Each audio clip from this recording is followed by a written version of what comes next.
You all might remember that in recent times, former SNP leader Alex Salmond has been up in court, charged with various counts of sexual assault and attempted rape apparently, with it coming to a head yesterday, Friday 20th of March, as the jury has now retired to consider its verdict, which I'm guessing we should know probably Monday or at the very latest Tuesday. Could go longer, but I'm pretty sure they would have delivered their verdict by Monday or Tuesday. Now obviously, given what's been going on, I haven't really covered this, so we'll take a look at this Guardian article that is out there today to get a quick overview of the case and what's been happening, before obviously we find out the fate of Alex Salmond next week, which I will cover at the time when we get the verdict. The Guardian's headline reads, Alex Salmond jury retires to consider sexual assault verdicts. Defence lawyer says scary pattern of allegations show former First Minister must be acquitted,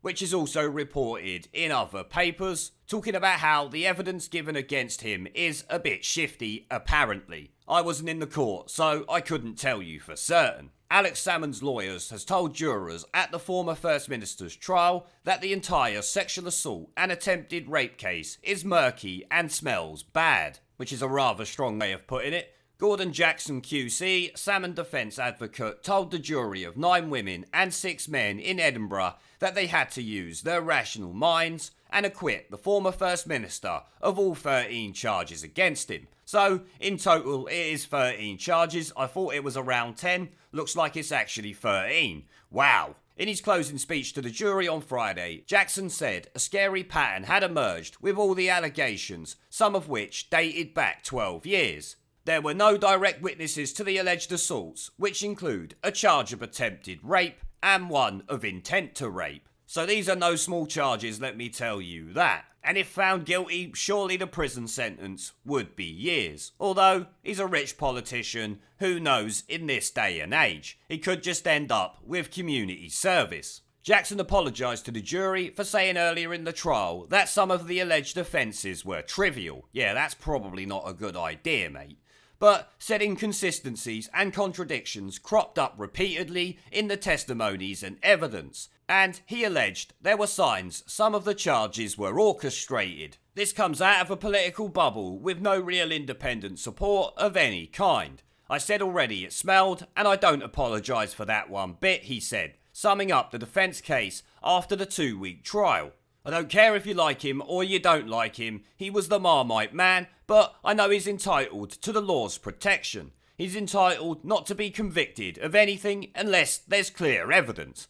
And I would kind of agree with that statement. Salmond, 65, is charged with an attempted rape, an intent to rape, 9 sexual assaults, and 2 indecent assaults involving 9 women, all of whom are current or former Scottish Government officials or a Scottish National Party politician. So obviously these people are or were in positions of power within the Scottish Government or Scottish National Party. Not just random women on the street, these are people he likely spent some time either alone or in small groups with. That of course does not mean he has done anything though. Many of the offences allegedly took place at Bute House, the First Minister's official residence in Edinburgh.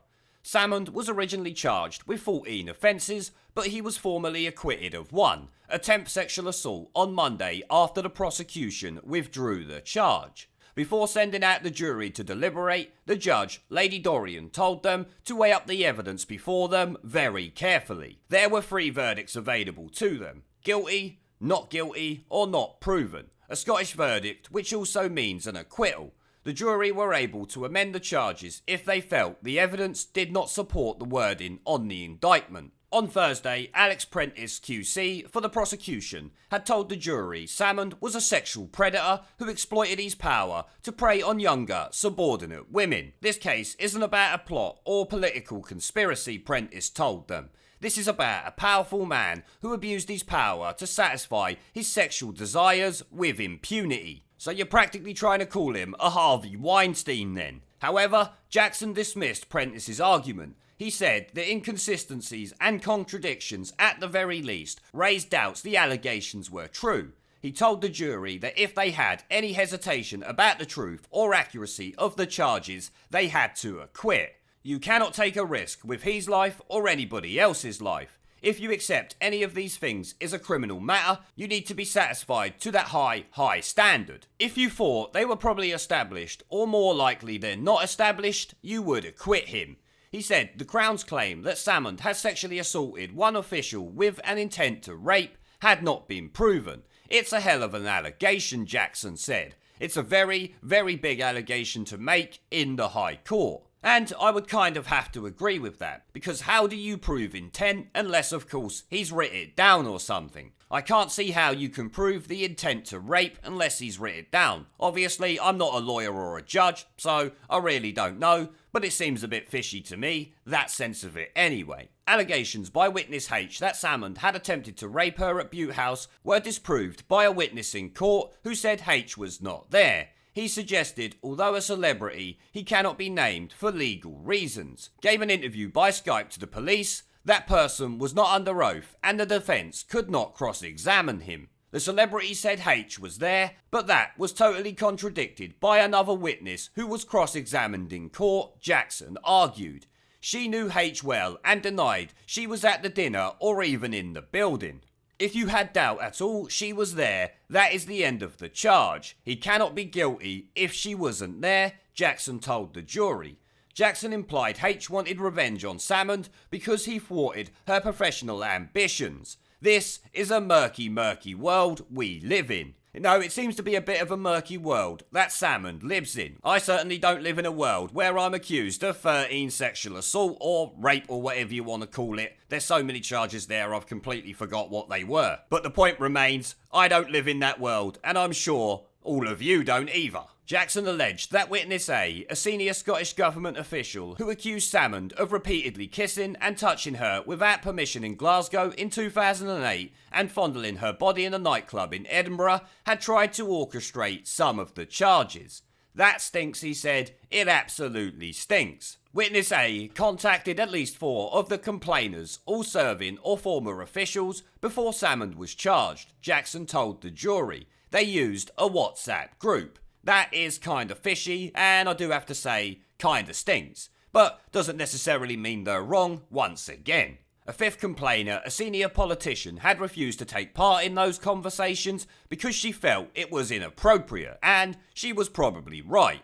There's something that doesn't smell right in the whole thing, and you're supposed to be satisfied beyond reasonable doubt that Salmond's behaviour was criminal, Jackson argued. The jury retired to begin its deliberations shortly before 2 p.m. With this report from the BBC coming out after, saying the jury was sent home for the weekend, so like I said, we will find out more about it on Monday or Tuesday, I expect. It's been going on for 2 weeks now, so it might take them a little while to deliberate on it, but they will come to a decision, and given what I've heard so far, it could be a bit of a fishy case. But I will certainly be interested to find out what happens in this case, as it's always funny to see what these MPs have been up to. Just imagine what they haven't been caught for.